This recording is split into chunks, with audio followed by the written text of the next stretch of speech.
ये तस्वीरें तो पुरानी हैं, लेकिन सरहद पर चीन की ऐसी दादागिरी रुकने का नाम नहीं ले रही।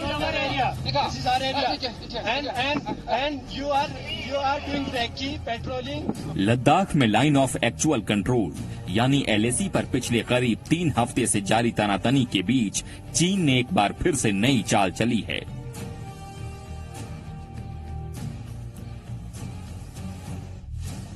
पहले चीन की फौज पीपुल्स लिबरेशन आर्मी ने लद्दाख के पैंगोंग सो झील और गलवान घाटी में सैनिकों की संख्या बढ़ाने के बाद अब टेंट भी गाड़ दिए हैं।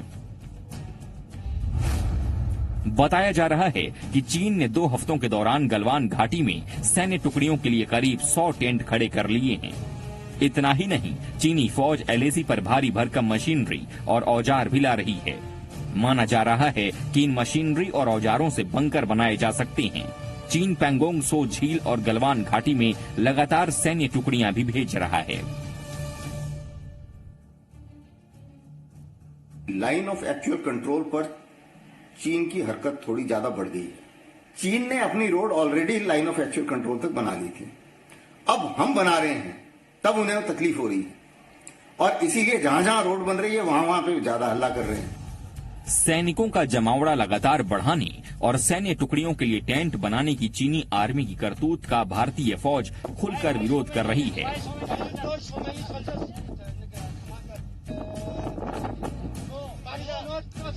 चीन की हरकतों से साफ है कि वो न तो संघर्ष खत्म करने के हक में है, न ही सरहद पर संयम बरतने के पक्ष में है। इधर चीन से तनातनी के बीच खुद army chief general MM Naravane ने लद्दाख का दौरा भी किया और ड्रैगन को ये कड़ा संदेश देने की कोशिश की कि अगर वो टकराव भी चाहता है तो उसे भारत से मुंहतोड़ टक्कर मिलने वाली है। जनरल नरवणे 22 मई को लद्दाख के लेह में स्थित आर्मी के 14वीं कोर के मुख्यालय पहुंचे थे। उन्होंने लाइन ऑफ एक्चुअल कंट्रोल पर जारी तनाव और सुरक्षा के हालात की समीक्षा की। बैठक में जनरल नरवणे ने शीर्ष कमांडर्स के साथ आगे की रणनीति पर चर्चा भी की। लद्दाख के दौरे से पहले ही आर्मी चीफ ने ये जता दिया था कि चीन के साथ कोई नरमी नहीं बरती जाएगी। उन्होंने कहा था कि पहले भी चीन से LAC पर टकराव हुए हैं और तब भी कड़ाई से निपटा गया था और इस बार भी सख्ती से निपट लिया जाएगा। These incidents or these face-offs, any connection with any domestic or international situation as is prevailing today. These have been happening, as I said, in the past, and it has happened again now. But we will deal with it as per the protocols which have been laid down between the two countries. Ladakh में LAC पर चीन और भारत के सैनिकों में तनातनी का सिलसिला मई महीने के दस्तक देते ही शुरू हो गई थी। विवाद तब शुरू हुआ जब भारतीय सैनिक पेट्रोलिंग कर रहे थे, तब चीनी आर्मी ने उन्हें रोकने की कोशिश की थी। 5 मई को चीन और भारत के सैनिक आमने सामने आ गए और इनके बीच जमकर भिड़ंत हो गई। इस झड़प में दोनों तरफ से करीब 100 जवान घायल हो गए।